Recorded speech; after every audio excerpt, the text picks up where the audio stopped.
Welcome back everyone. Today, we're continuing with the next part of this series, called What If Goku Remembered the Saiyans? My name is Ash. Please, for me, drop a like and subscribe to the page. Also leave your comments down below. With that, let's begin.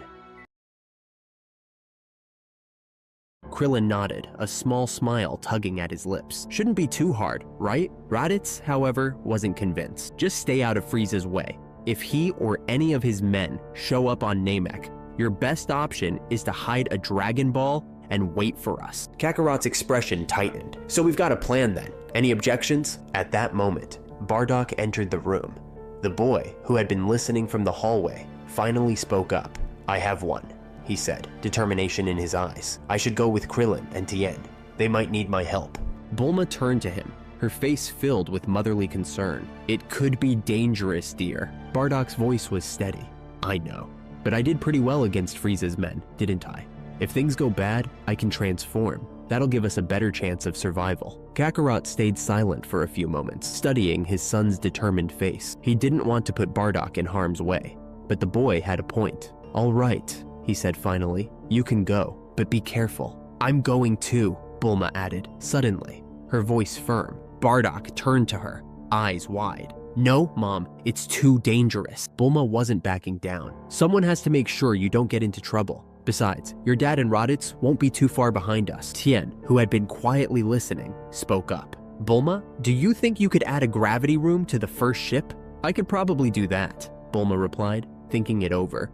But it'll have to be the older model. Krillin, curious, asked, what's the difference? The older model only goes up to 10 times Earth's gravity, Bulma explained. It's better than nothing, Krillin said with a shrug. All right, let's get some sleep, Tien suggested. We want to be ready as soon as the ship is finished. The group began to disperse, heading off to their rooms at Capsule Corp. As Krillin was about to leave, Kakarot called out to him. Hey, Krillin. Krillin turned, his face curious. What's up, buddy? Kakarot's expression was serious. I need you to teach me the Kaioken before you leave. Krillin's eyes widened. Kaioken? It took me months to learn it. I don't know if you can get it down in just 2 days. Meanwhile, far from Earth, Nappa stood before the towering figure of King Yemma. The massive ogre eyed him with a mixture of curiosity and sternness. You certainly have a complicated record, King Yemma began, glancing down at his book of judgments. First, you spend years murdering countless innocent people in the service of Frieza. Then, you turn around and sacrifice yourself to save a planet you shouldn't care about. Nappa stood silently, his large frame tense. He knew what this was, judgment. The strange part was that while most souls who passed through here appeared as floating clouds, he still had his body. That had to mean something, right? King Yemma cleared his throat, continuing. What I want to know is, why the sudden change in behavior? Nappa's fists clenched at his sides. I found out our whole existence was a lie, he said, his voice gruff but steady. Frieza destroyed our entire race, enslaving us to do his dirty work for years. He twisted me, convinced me to help raise Prince Vegeta to be as cruel and twisted as he is. When I learned the truth, I couldn't let it stand. I knew I couldn't defeat Frieza myself, but Raditz and his brother, Kakarot, were strong enough. I sacrificed myself so they could live and keep fighting. King Yemma stroked his chin, clearly thinking things over. Your sacrifice wasn't in vain. Your friends did manage to defeat their enemies, but now I have to decide what to do with you. Nappa nodded grimly. I understand if I'm sent to hell. I've done a lot of bad things. I know one good deed doesn't make up for all the wrong I've done. King Yemma gave a slight nod.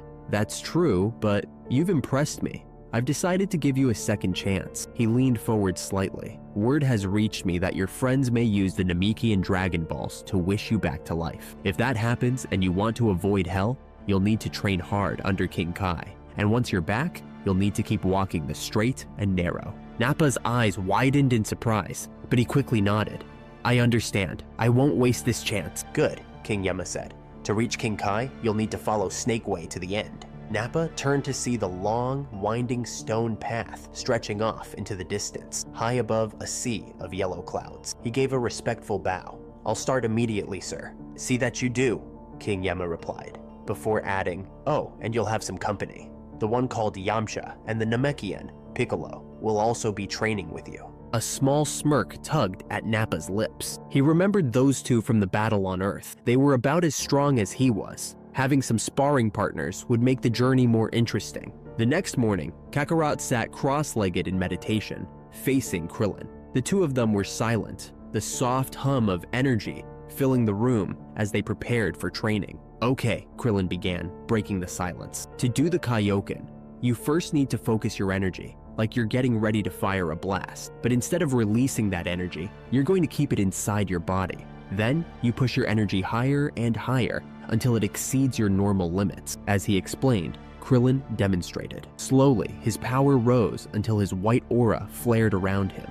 Then, his energy spiked even further, and his aura turned a deep crimson. His power had nearly doubled. After a few moments, the red aura faded, and his energy returned to normal. That was a Kaioken X2, Krillin said, wiping a bit of sweat from his forehead. It's tough, and it puts a lot of strain on your body. You'll have to work hard to even use it at this level, let alone push it further. What's the difference between just the Kaioken and the Kaioken X2? Kakarot asked, his brow furrowed in concentration. Krillin crossed his arms and explained patiently. The Kaioken is a technique King Kai developed to raise your power beyond its normal limits. So anytime you use it, you're using Kaioken. When you hear X2 or X3, it's more like a mental guide. It helps you focus so you don't push your body too far. A Kaioken X2 tells your body to stop when your power doubles. The first time I did it, my power barely increased before my body couldn't handle it. So basically, Kakarot said, piecing it together, if it doesn't fully double my power, it's just called Kaioken. Exactly, Krillin confirmed with a nod. All right, let me try, Kakarot said. He took a deep breath, closing his eyes to focus. His energy started to build inside him, and after a few moments, a faint crimson glow surrounded him. But before it could grow stronger, his aura flickered out, and he collapsed to the ground, panting heavily. Krillin rushed over to him. Are you okay? Yeah, Kakarot said between breaths. I'm fine, but I'm not back to full strength yet. Krillin offered him a hand and helped him to his feet. For a first try, that wasn't bad at all. I could feel the energy shifting correctly. Once you're healed up, you'll get the hang of it in no time. Kakarot rubbed the back of his neck, a small smile on his face. Thanks, I'll keep practicing. I can't believe how fast you're picking it up, Krillin added with a laugh. But then again, you've always been quick with energy techniques. Meanwhile, Bardock stood outside, looking up at the ship they were preparing to board for their journey to Namek. The spaceship was round, standing nearly 20 feet tall, and though it would fit 4 people, it was clearly going to be a cramped trip. You ready to go, kid? Krillin called out as he walked up behind Bardock. The bald warrior was dressed casually in loose pants, a jacket, and a ball cap, trying to appear relaxed before the intense mission ahead. Bardock glanced over his shoulder, his sword strapped firmly to his back. Yeah, I'm ready, Krillin smiled. You look a lot like your dad. Well, except for the hair. Bardock grinned at the comment. He knew he did resemble his father, especially now that he was wearing a green fighting uniform with a black undershirt, almost identical to Kakarot's. Bulma approached them, hands on her hips. All right, let's get aboard. We've got Dragon Balls to find. The group climbed into the ship, with Bardock following his mother and Coriolan. Where's Tien? Bardock asked as he glanced around the cabin. I'm here. Tien's voice came from inside. He was already sitting, looking calm and focused. All right, let's get going, Bulma said as she walked up to the controls, her face full of determination. Far away, Frieza lounged in his throne room, tapping his fingers rhythmically on the armrest. His tail swayed slowly behind him, showing how deep in thought he was. Just hours earlier, his scouts had reported Kui's space pod arriving at the base. Kui, however, was in critical condition and had been rushed to the medical bay. That irritated Frieza, but not as much as the lack of news about the others he had sent to Earth. Any sign of the others I sent with Kui? Frieza asked, his voice cold and calm, yet laced with menace. A temporary advisor, an alien whose name Frieza hadn't bothered to learn, stepped forward nervously. No sign of the others, Lord Frieza, the advisor stammered. This was the 5th temporary advisor Frieza had gone through since sending Zarbon to Earth. The previous ones had all annoyed him in some way and paid the price. The henchman quickly turned back to his control panel, fiddling with it for a moment before his eyes widened. Sire, he called out, I've detected another pod passing close to our location. Whose pod is it? Frieza asked, a hint of curiosity in his voice. It appears to be Vegeta's, the henchman replied. Frieza's interest piqued. And where is it heading? The advisor's fingers danced over the panel as he checked. It's on course for the planet Namek, sire. Frieza's eyes narrowed, his tail swishing faster now. Send a message to the Ginyu Force. Tell them to intercept Vegeta and bring him back to me. Right away, sire, the advisor said, rushing to relay the orders. Frieza leaned back in his throne, pondering. Vegeta, going to Namek, he muttered to himself. Why would he be heading there alone after his encounter with my elite forces? Then it hit him. Vegeta was after the legendary Dragon Balls of Namek, those magic orbs, said to grant any wish to whoever gathered them. Vegeta must have been planning to wish for immortality. That was the only reason he'd risk rebelling. Frieza smiled cruelly at the thought. Wait! Frieza called out suddenly, stopping his advisor from leaving. Yes, Lord Frieza? The henchman asked, confused. Prepare my ship, Frieza commanded, his eyes gleaming with excitement. And tell the Ginyu Force that I'll be joining them on Namek personally. All right, Bulma said from the control panel. We're out of the atmosphere and on our way. You can unbuckle now. Bardock was the first to spring up from his seat, stretching his arms. I'm gonna check out the gravity room. I'll join you, Tien said, getting up from his seat, his calm demeanor unshaken by the start of the journey. Me too, Krillin added, eager to keep up with the others. As the three warriors headed for the gravity room, Bulma smiled to herself. Boys will be boys, she muttered. Then she called out to them. Be careful in there. We don't have any senzu beans on board, so don't get yourselves hurt. We need you all in one piece when we reach Namek. No problem, Krillin responded with a thumbs up. I'll go easy on them. The three of them made their way into the gravity chamber, excitement building as they prepared for training. How high should we set the gravity? Tien asked, eyeing the controls. Well, Krillin started, King Kai's planet was about 10 times Earth's gravity, so that works for me. Bardock nodded. Raditz, my dad, and I trained at 5 times gravity before the battle with Frieza's men, but this room can go up to 10 times Earth's gravity, so let's push ourselves. Don't hold back on my account, Tien said, his tone confident. I'll keep up. All right, 10 times it is, Krillin said, turning the knob on the console. The room's lights shifted to red, signaling that the gravity had increased. Instantly, Bardock felt the crushing force bear down on him. His stomach dropped, and his legs felt heavy, as if the floor was pulling him down. Training at 5 times gravity had been tough, but this was something else. Twice the weight was like moving through molasses. He could feel his muscles straining with each movement. Krillin, on the other hand, didn't seem fazed at all. He moved with ease, his experience from training in this level of gravity showing clearly. This feels just like old times, he said with a grin. Bardock grit his teeth, adjusting his stance. It's gonna take a bit of getting used to, he muttered, sweat already forming on his brow. He glanced at Tien, who, despite the increased pressure, remained steady and calm, his disciplined nature shining through. We'll manage, Tien said with a small smile. Let's not waste any time. Let's start with some light sparring, Tien said, his expression focused. He turned to Bardock, a smirk tugging at his lips. Come on, Bardock. Let's see if we can give Krillin a workout. Before Tien even finished speaking, both he and Bardock lunged at Krillin, their combined energy fierce. Bardock was first to strike, aiming a swift punch at Krillin's midsection, but Krillin, with his sharp reflexes, blocked it effortlessly. Before Krillin could think of a counterattack, Tien was on him, throwing a rapid barrage of punches and kicks toward his head. You're slower than I remember, Tien, Krillin taunted, easily dodging the flurry of attacks, his face showing no strain. I'll catch up, Tien replied through gritted teeth. Just need to adjust to this gravity. Before Krillin could respond, a sudden sharp kick hit him from behind. Bardock had moved with such stealth that even Krillin's well-honed instincts had missed it. Kakarot had definitely trained the boy well. Krillin stumbled slightly, but quickly regained his balance. He spun around, facing Bardock, and delivered a counterpunch right into the young Saiyan's stomach. Bardock gasped, doubling over from the blow, but Krillin didn't follow up. Instead, he quickly turned back to Tien, who was already launching another wave of punches and kicks, his movements faster and more precise. Krillin moved fluidly, his body weaving in and out of Tien's strikes, blocking and dodging with ease. But Bardock wasn't about to sit on the sidelines. He jumped back into the fray, his fists flying as he timed his attacks to match Tien's, creating a seamless rhythm between the two of them. Krillin began to pant, his breath coming in short gasps as he struggled to keep up with the relentless assault. He was stronger than both of them, but the coordination between Tien and Bardock was impeccable. Just as Krillin blocked one of Tien's punches, Bardock's knee drove into his side, knocking the wind out of him. Krillin staggered, barely recovering in time before Tien slammed a double-fisted axe handle onto his head, sending him crashing to the ground. Krillin raised his head just in time to see Bardock's foot coming straight at his face. "Kaioken X2!"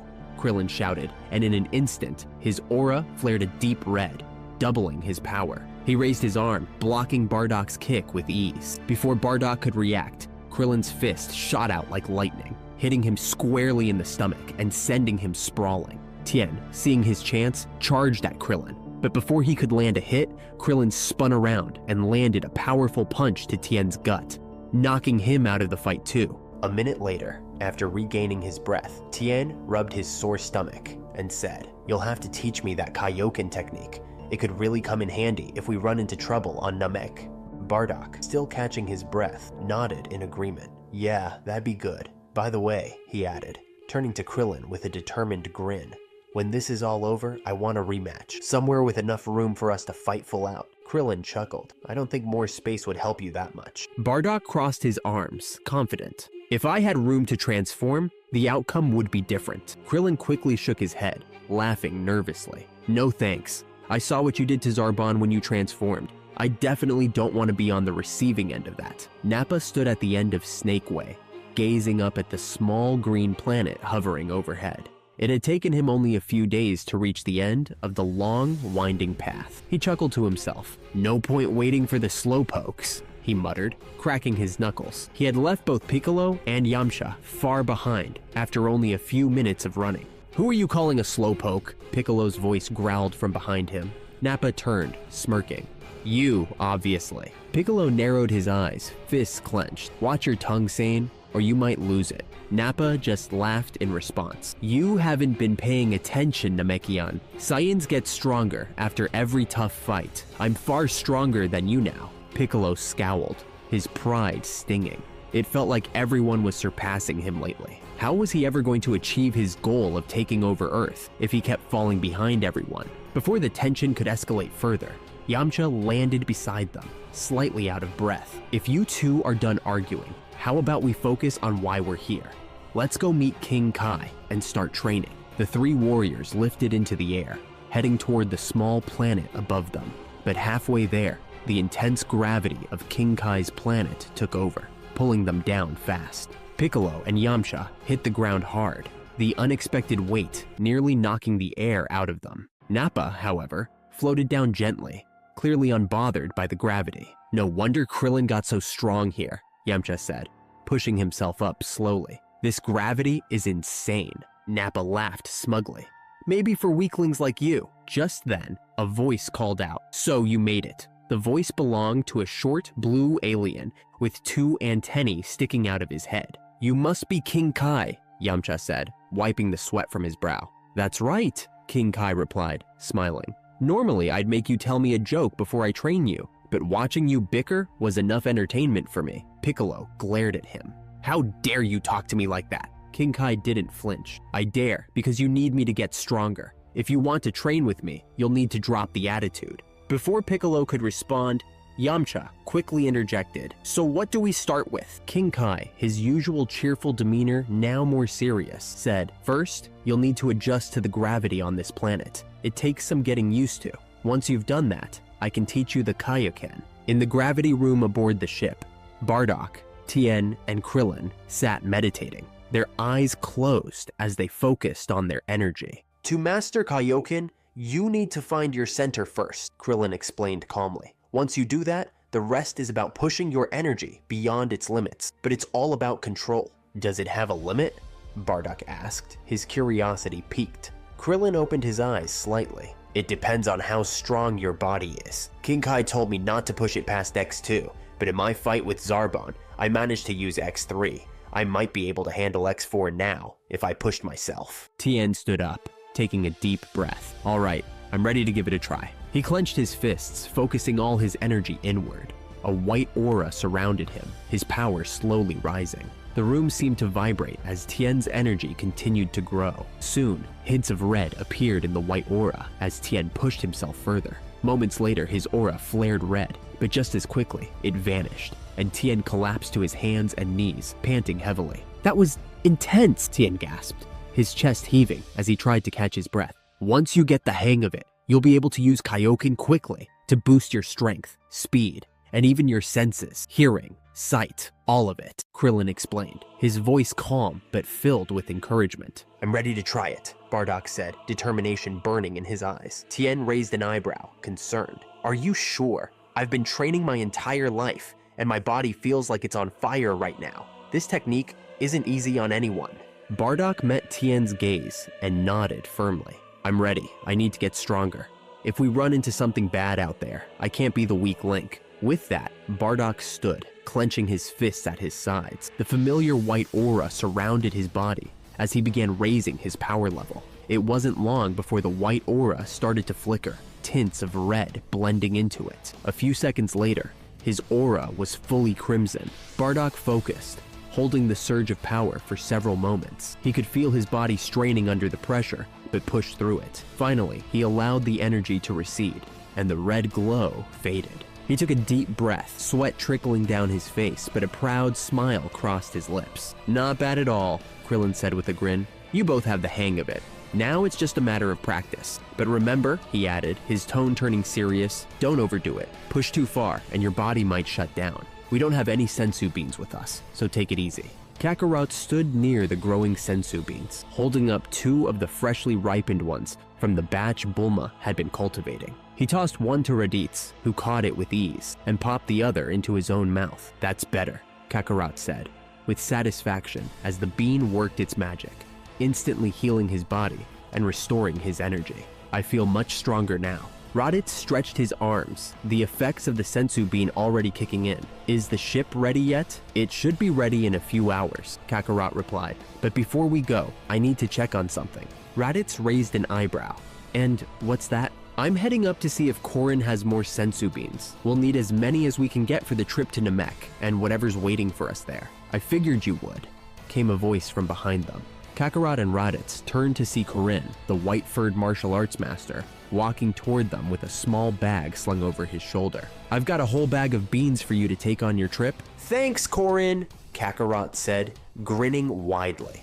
"With these and the ones Bulma's grown, we should have enough to keep ourselves going and train hard on the way to Namek." A short while later, the two Saiyans found themselves in Dr. Brief's lab, where the ship they would take to Namek was being prepped. "Is the ship almost ready?" Kakarot asked, looking over at his father-in-law, Dr. Briefs, who was adjusting some final controls. "Almost done," Dr. Briefs replied with a grin. "I just need to finish installing the cappuccino machine."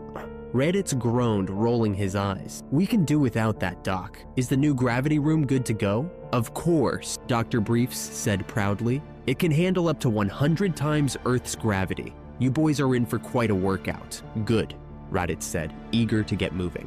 "Let's not waste any more time." The small group of warriors stretched as they finally stepped out of the ship onto the strange green landscape of Namek. Bardock, Krillin, Tien, and Bulma took in the wide open fields and eerie quiet that filled the air. "Well, we're here," Bulma said, pulling out the dragon radar. "Now all we need to do is find the Dragon Balls." Bardock's scouter beeped loudly, and his expression quickly turned serious. "I'm picking up several large power levels moving in the distance," he said, adjusting the scouter on his face, "and they're strong. The highest one is reading at 120,000. 120,000? Tien's eyes widened. "That's way beyond anything we've faced before. How are we supposed to handle that?" Krillin furrowed his brow, thinking quickly. "We're not going to fight them. If they've got power levels like that, we need to play this smart. We'll find one of the Dragon Balls and hide it from them so they can't make their wish." "Sounds like a plan," Bardock agreed, nodding. He knew they couldn't take on power levels like that head on. They needed strategy more than brute force. Bulma glanced down at the radar. "There's one Dragon Ball not too far in the opposite direction. We can probably grab it before they even realize we're here." "Good," Tien said, his voice steady but with a hint of tension. "Let's move quickly. The sooner we find that Dragon Ball, the better."